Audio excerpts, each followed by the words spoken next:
حقانیت کو قبول کرو. حق قبول کرنے والا عمر ابن خطاب بنتا ہے, حق کا انکار کرنے والا ابو لہب بنتا ہے. حق کو مانو, حق کو ماننے والا سلمان اور بلال بنتے ہیں, حق کا انکار کرنے والے عتبہ اور شیبہ بنتے ہیں. حقانیت کو ماننا پڑے گا. حقانیت کو مانو, قبر میں نجات ہوگی, حشر میں نجات ہوگی, رسول اللہ کی شفاعت ہوگی, اولیاء کا فیضان ہوگا. اس لیے حق کو مانو. آنے والا کہتا ہے غوث الاعظم دستگیر سے, سرکار قسمت میں ہوتا تو آپ کے پاس کیوں آتا؟ غوث پاک نے کہا اچھا ٹھیک ہے, میری پشت میں ایک بچہ ہے, میں چاہتا ہوں کہ وہ تجھے دے دوں, دعا کرتا ہوں اللہ وہ تجھے دے دے, بیٹا میرا ہوگا اور تیرے صلب سے پیدا ہوگا. ٹھیک ہے میں نے تجھے دیا, لے جا. دعا کر دی اللہ جو میرے حصے کا اس کو دے دے. پھر وہ بچہ پیدا ہوا, اسی کو دنیا شیخ محی الدین ابن عربی کہتی ہے. یہ شیخ محی الدین ابن عربی کون ہے؟ جن کو سید المکاشفین کہا جاتا ہے. کیا مطلب سید المکاشفین کا؟ یہ سید المکاشفین کا مطلب یہ ہے کہ جن لوگوں کو کشف ہوتا تھا, کشف, تو اہل کشف کے سردار کا نام ہے شیخ محی الدین ابن عربی. ان کی کتابیں پڑھی جاتی ہیں نا تو عقل حیران ہو جاتی ہے. ایسی ایسی باتیں انہوں نے لکھی ہے کتابوں کے اندر, اور وہ غیب کی خبریں لکھی ہے, انہی کا حصہ ہے. جو پڑھنا چاہتا ہے وہ اس کی طرف رجوع کر سکتا ہے. تو میرے پیارے آقا علیہ السلام کے پیارے دیوان, وہ سید المکاشفین شیخ محی الدین ابن عربی یعنی غوث الاعظم دستگیر کی مانوی اولاد, وہ فرماتے ہیں, اب سنیے, وہ فرماتے ہیں کہ میں حج کے لیے گیا اور میں کعبے کا طواف کر رہا تھا. کون؟ شیخ محی الدین ابن عربی. یہ غوث الاعظم کے دور کے ہیں. غوث پاک کی بارگاہ میں ان کے والد آئے تھے بیٹا مانگنے کے لیے, غوث پاک کی دعا سے پیدا ہوئے. غوث پاک نے ان کو مانوی اولاد کہا. خود اتنے بڑے مرتبے پر فائز ہیں کہ صوفیہ کے سردار کہے جاتے اپنے دور کے اندر. وہ فرماتے ہیں میں حج کے لیے گیا, اور جب حج کے لیے گیا کعبے کا طواف کر رہا تھا, بھیڑ بہت تھی. اسی بھیڑ کے اندر میں نے دیکھا ایک بندہ کعبے کا طواف کرتے ہوئے آیا, اور لوگ ہٹتے جاتے تھے اور وہ آگے بڑھتا جاتا تھا. لوگ ہٹتے جاتے تھے, وہ آگے بڑھتا جاتا تھا اور آسانی سے طواف کرتا جاتا تھا. میں نے سوچا اس کے اندر جسم ہے کہ نہیں کہ یہ روح ہی طواف کر رہی ہے. جب طواف مکمل ہوا تو میں نے اس کو سلام کیا. اس نے کہا وعلیکم السلام یا محی الدین ابن عربی. اس وقت میں نے پوچھا حضرت آپ جانتے ہیں اس دور کا غوث کون ہے؟ کیونکہ ہر دور میں غوث ہوتا ہے. یاد رکھنا ہر دور میں ولیوں کا سردار غوث ہوتا ہے, لیکن غوث الاعظم اب کوئی نہیں ہو سکتا, اس لیے کہ غوثیت کے منصب پر مولا علی تھے, ان کے بعد امام حسن, ان کے بعد امام حسین, یعنی غوث اعظم کی منزل پر, غوثیت کبریٰ کی منزل پر, ان کے بعد حضرت امام حسین, ان کے بعد امام زین العابدین, ان کے بعد امام محمد باقر, ان کے بعد امام محمد جعفر, ان کے بعد امام موسیٰ کاظم, ان کے بعد امام موسیٰ کاظم علی رضا, ان کے بعد امام تقی, امام نقی, امام حسن عسکری, اور ان کے بعد غوثیت کبریٰ کے مقام پر سرکار غوث الاعظم دستگیر شیخ عبد القادر جیلانی فائز ہوئے ہیں. اور اب قیامت تک امام مہدی کی آمد تک کے اس منصب پر حضور غوث الاعظم شیخ عبد القادر جیلانی رہیں گے. سبحان اللہ. غوث وقت ہوتا ہے لیکن غوث اعظم یہی لوگ ہیں جن کا ذکر میں نے کیا. اب غوث اعظم کوئی نہیں ہو سکتا. امام مہدی تک, امام مہدی کی آمد ہوگی, وہ غوثیت کبریٰ کے مقام پہ فائز ہوں گے. یہ صوفیہ کا نظریہ ہے. لیکن غوث کوئی ہوتا ہے زمانے کا غوث, اور جتنے زمانے کے غوث ہوتے ہیں وہ صرف سادات میں ہوتے ہیں, حضور کی اولاد میں ہوتے ہیں. بہت سارے لوگوں کا نظریہ یہی ہے کہ جو غوث ہوتا ہے وہ خاندان رسول میں صرف ہوتا ہے. بعض لوگوں نے اس کے علاوہ بھی تحقیق کی ہے, میں کسی کی تحقیق کا منکر نہیں, لیکن بات جو کہہ رہا ہوں اپنے ذوق کی وہ یہ ہے. تو اس وقت شیخ محی الدین ابن عربی نے جو کعبے کا طواف جلدی جلدی کر رہا تھا اور لوگ ہٹتے جاتے تھے, ان سے پوچھا حضرت غوث کون اس زمانے کا معلوم ہے آپ کو؟ تو اس نے کہا کہ ہاں معلوم ہے. فرمایا اس زمانے کا غوث میں ہوں. وہ جو جلدی جلدی طواف کر رہے تھے نا, شیخ محی الدین ابن عربی کے پوچھنے میں کہا اس وقت کا غوث میں ہوں, اور میرے بعد جو غوث ہوگا وہ جلال الدین ہوگا. شیخ محی الدین ابن عربی سے کہا ابھی تو میں غوث ہوں, میرے بعد جو غوث ہوگا وہ جلال الدین ہوگا, اور اس کے بعد جو غوث آئے گا وہ سید محمد اشرف جہانگیر ہوگا. ابھی پیدا بھی نہیں ہوئے حضرت مخدوم اشرف جہانگیر سمنانی، یعنی غوث وقت، اسی لیے دنیا ان کو غوث العالم کے لقب سے جانتی اور پہچانتی ہے۔ میرے پیارے آقا صلی اللہ علیہ وسلم کے پیارے دیوانوں، وہ غوث العالم حسینی گھرانے میں پیدا ہوئے، نسب ماں کی طرف سے حسنی تھے اور والد کی طرف سے حسینی تھے، اور آپ کی ولادت سے پہلے رسول اللہ نے ان کی امی کو بشارت دی اور نام بھی کہا کہ محمد اشرف نام رکھنا، یہ بشارت دی آپ کو۔ اور پھر بڑی آپ کی زندگی ہے، بچپنے میں صرف 5 سال کی عمر میں آپ نے 7 روایتوں سے قرآن کو حفظ کر لیا تھا، اور قرآن مقدس صرف 7 مہینے میں حفظ کیا تھا آپ نے، قرآن مقدس 7 مہینے میں حفظ کیا تھا۔ اور بچپنے کا حال یہ تھا کہ بچپنے میں حضرت خضر علیہ السلام آپ کو تعلیم دینے کے لیے تشریف لاتے تھے، اور اسی بچپنے میں حضرت سیدنا اویس قرنی نے آپ کو اذکار اویسیہ کی تعلیم دی تھی۔ بچپنے میں یہ سب چل رہا، ابھی پیر و مرشد سے ملے نہیں ہیں، مرشد سے کوئی ملاقات نہیں ہوئی ہے، یہ مخدوم اشرف جہانگیر سمنانی ہے۔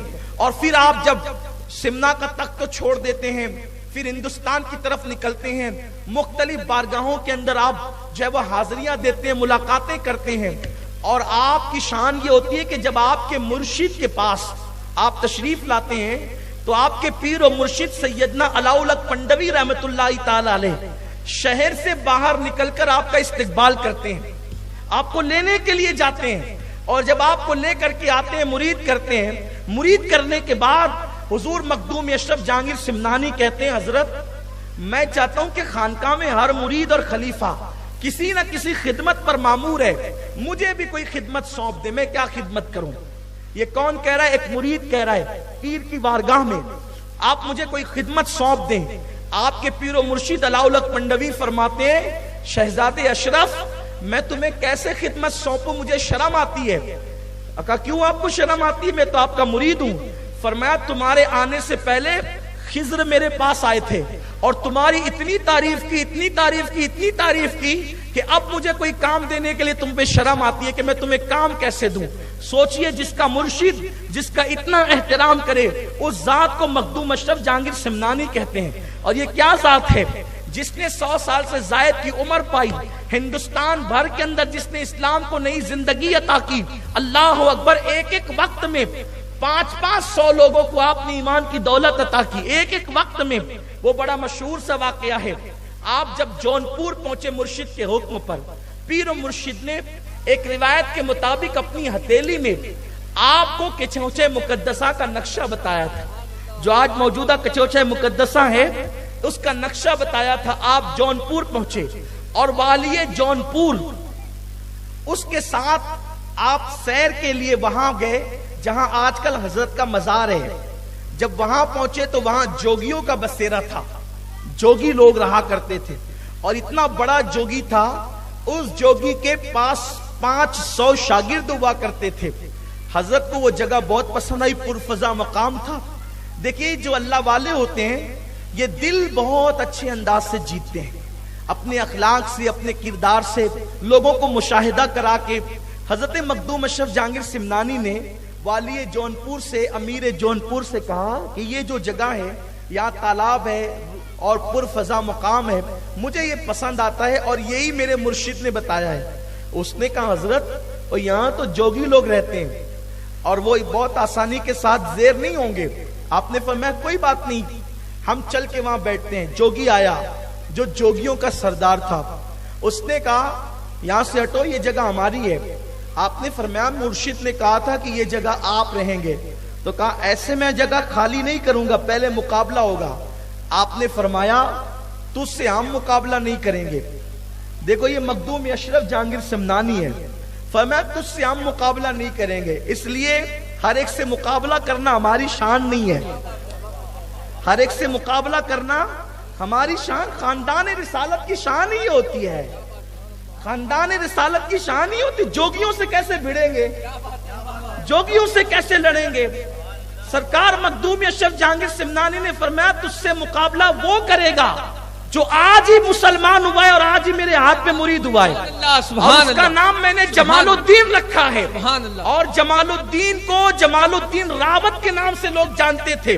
سوچو جو آج ہی مخدوم اشرف کا مرید ہوا، آج ہی، اور جمال الدین ابھی جمال الدین راوت کے نام سے جان، راوت اسی لیے کہا گیا کہ بھئی ابھی پہچان ہی نہیں ہوئی تھی، جمال الدین کو کوئی جانتا نہیں تھا، آج ہی مرید ہوئے، آج ہی مسلمان ہوئے۔ فرمایا کہ مقابلہ یہ کرے گا تجھ سے۔ اس نے کہا کہ میرے ساتھ مقابلہ آسان نہیں ہے، میں نے برسوں جو ہے وہ محنت کی ہے، چلے کشی کی ہے، میں نے محنت کی ہے جنگلوں کے اندر، میں بہت جو ہے وہ میں نے سب کچھ کیا ہے، اتنا آسان نہیں ہے۔ فرمایا کہ ٹھیک ہے یہ میرا مرید کرے گا، اور آپ نے میں جاؤ جمال الدین راوت مقابلہ کرو۔ کہا حضرت میں تو آج ہی مسلمان ہوا ہوں، آج ہی مرید ہوا ہوں۔ قربان جائیں اشرف کی نسبتیں کیسی ہے، نسبتی اشرف کیسی ہے۔ فرمایا مقابلہ کرنا ہے، ادھر آپ۔ اس وقت حضرت پان کھا رہے تھے، حضور مخدوم پاک پان بہت نوش فرماتے تھے، بلکہ تاریخ میں یہ بھی میں نے پڑھا ہے کہ جس وقت حضرت شرف الدین یحییٰ منیری رحمت اللہ علیہ نے فرمایا کہ میری نماز جنازہ ایک سید پڑھائے گا، اس کا نام اشرف ہوگا، اور اس کی داڑھی اتنا خوبصورت ہے وہ کہ اس کے حسن کی وجہ سے، اس کے رنگ کی وجہ سے اس کی داڑھی بھی سرخ ہے، لال ہے اس کی داڑھی۔ فرمایا اور پان کثرت سے کھانے کی وجہ سے اس کے ہونٹ بھی سرخ ہے، یہ اس کی پہچان ہے، وہ حسینی سید ہے، اور ماں کی طرف سے حسنی ہے۔ فرمایا کہ وہ آئے گا، وہ میرا جنازہ پڑھائے گا۔ یعنی کہ آپ کی جب نشاندہی کی گئی تو آپ کے لبوں پر پان کے اثرات کا تذکرہ کیا گیا، تاریخ میں ملتا ہے، اور پان نوشی آپ کو پسند تھی، اس لیے آپ کے مرشد نے بھی آپ کو مرید کیا۔ تو مرید کرنے کے بعد بنگال کی ایک مقصول ڈش ہوتی ہے جس کو پن بھتا کہتے ہیں اس زبان میں، پن بھتا کھلانے کے بعد اپنے ہاتھ سے مخدوم کے منہ میں آپ نے پان ڈالا، پان کھلایا۔ اب یہ پان کی شان کیا ہے؟ میری جماعت کے بہت بڑے عالم علامہ فیض احمد اویسی نے لکھا پان کی شان، ایک رسالہ ہی لکھا پورا، وہ انہوں نے اپنے طور پہ پان کی شان لکھی، لیکن اب مخدومی پان کی شان کیا ہے؟ اب وہ ذرا اس فقیر قادری سے سن لیجیے آپ، مخدومی پان کی شان کیا ہے؟ اللہ اکبر۔ مخدوم پاک سے مرید نے کہا حضور میں تو آج ہی مرید ہوا ہوں، اس سے مقابلے کے لیے کیسے جاؤں؟ حضرت پان کھا رہے تھے، اپنے منہ کا پان اس جمال الدین راوت کے منہ میں اگل دیا۔ او بھائیو پان کیا ہوتا، پان کی حیثیت کیا ہوتی ہے، لیکن اپنے منہ کا پان جمال الدین راوت کے منہ میں اگل دیا۔ تو جیسے ہی جمال الدین راوت کے منہ میں آپ نے پان اگلا، جمال الدین کو ایک طاقت آ گئی، اور آپ مقابلے کے لیے بغیر خوف و خطر کے چل دیے۔ اب آپ اندازہ کریں جس کے پان کے اگلدان کے اندر اللہ نے اتنی طاقت رکھی ہو، اس کی ذات کی روحانیت کی طاقت و قوت کا حال کیا ہوگا؟ سبحان اللہ۔ لوگ پان کھلا کے بگاڑ دیتے ہیں یار، واہ واہ سبحان اللہ، لوگ پان کھلا کے بگاڑ دیتے ہیں۔ لوگ کہتے ہیں نا اپنے بچوں سے پان کھانے والوں کے ساتھ نہیں رہنا، اور تو یہ بگاڑ دے گا تو بھی کھانے لگے گا، ہے نا، یہی تو ہوتا ہے نا۔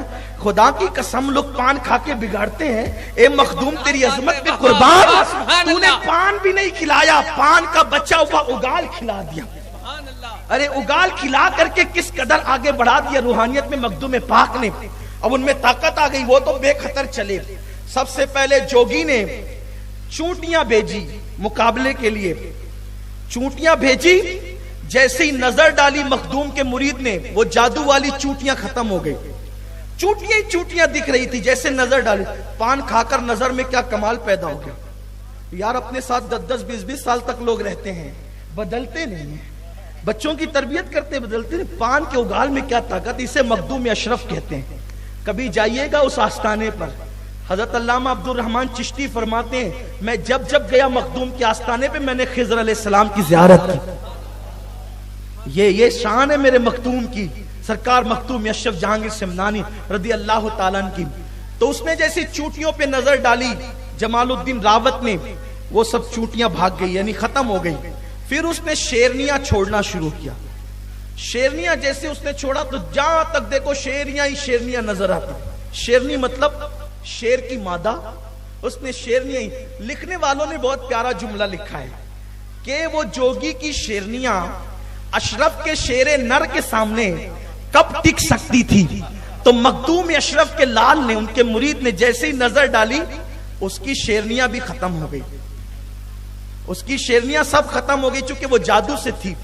پھر اس نے اپنا سونٹا اٹھایا، سونٹا سمجھتے ہیں نا، یہ سونٹا جان بوجھ کے کہہ رہا ہوں، سوٹا، سوٹا ہی کہتے ہیں نا، ڈنڈا ڈنڈا سوٹا اٹھایا اور اس کو اس نے ہوا میں اچھالا. جیسی ہوا میں اچھالا تو اس کا ڈنڈا اڑنے لگا. اس کا ڈنڈا، میرے جیسا خطیب ہوتا تو اب بتائیں اس کا کام ہی کیا تھا وہاں. آپ لوگ کہتے ہیں نا ولیوں کا کیا کام ہے، ولیوں کی کرامت کیوں ہے، تو ولیوں کو جن کے مقابلے میں بھیجا گیا تھا وہ لوگ ایسے تھے. جوگی لوگ بھی جنگلوں میں منتر جنتر کرتے کرتے اتنی ترقی کر جاتے تھے جادو کے اندر کہ وہ اپنے ڈنڈے بھی اڑاتے تھے. اب کمزور لوگ دیکھیں تو وہ بگڑ جائیں. تو جب ان کے ڈنڈے جادو سے اڑتے تھے تو اللہ تبارک و تعالیٰ نے ولیوں کو اس کے مقابلے میں کرامت عطا کی تھی، تاکہ جب ان کے ڈنڈے اڑے تو ان کے ڈنڈوں پر قابو پانے کے لیے ان کے ڈنڈے کام کریں. کیونکہ مناظرے کے مقابلے میں مناظر چاہیے، مقرر کے مقابلے میں مقرر چاہیے، مدرس کے مقابلے میں مدرس چاہیے، لیکن جادو کے مقابلے میں تقریر تھوڑی چلے گی، جادو کے مقابلے میں تدریس نہیں چلے گی، جادو کے مقابلے کے اندر خطابات نہیں چلیں گے. جادو کے مقابلے میں تو پھر کرامت چاہیے نا. تو اب جب اس نے ڈنڈا اڑایا اپنا تو پھر حضرت جمال الدین راوت نے کہا میرے مخدوم کا عصا لاؤ. جب مخدوم پاک کا عصا لایا گیا تو جمال الدین راوت نے اس کو بھی اڑا دیا. اب جب وہ اڑا، اب یہ بھی ڈنڈا اڑ رہا ہے جادو سے اور یہ بھی عصا اڑ رہا ہے. اب دونوں کے اڑنے میں فرق کیا ہے؟ جہاں کرامت آ جاتی ہے وہاں جادو نیچے ہو جاتا ہے. مخدوم اشرف کا ڈنڈا اڑا اور اس کے ڈنڈے کی خوب پٹائی کی اور اس کو نیچے لایا. جب اس کا ڈنڈا نیچے آیا تو ہوش میں آ گیا، اور آنے کے بعد جمال الدین راوت سے کہا ہم ہار گئے، آپ جیت گئے، اب ہم مخدوم کی بارگاہ میں چلنا چاہتے ہیں. ان کا ہاتھ پکڑا جمال الدین راوت نے اور اس کے بعد لا کر کے جیسے ہی قدموں میں ڈال دیا. مخدوم پاک نے کہا کلمہ پڑھو، اس نے کلمہ پڑھا. اس دن 500 جوگیوں نے حضرت مخدوم اشرف جہانگیر سمنانی کے ہاتھ میں کلمہ پڑھا، اسلام قبول کیا اور اپنے مذہب کی ساری کتابیں لا کر کے جلا ڈالی. چند دنوں میں مخدوم پاک کی توجہ نے ان 9 مسلم جوگیوں کو اللہ رب العزت کا ولی بنا دیا. یہ مخدوم اشرف جہانگیر سمنانی کا یہ ان کی کرامت ہے، یہ ان کی خدمت ہے، دینی خدمت.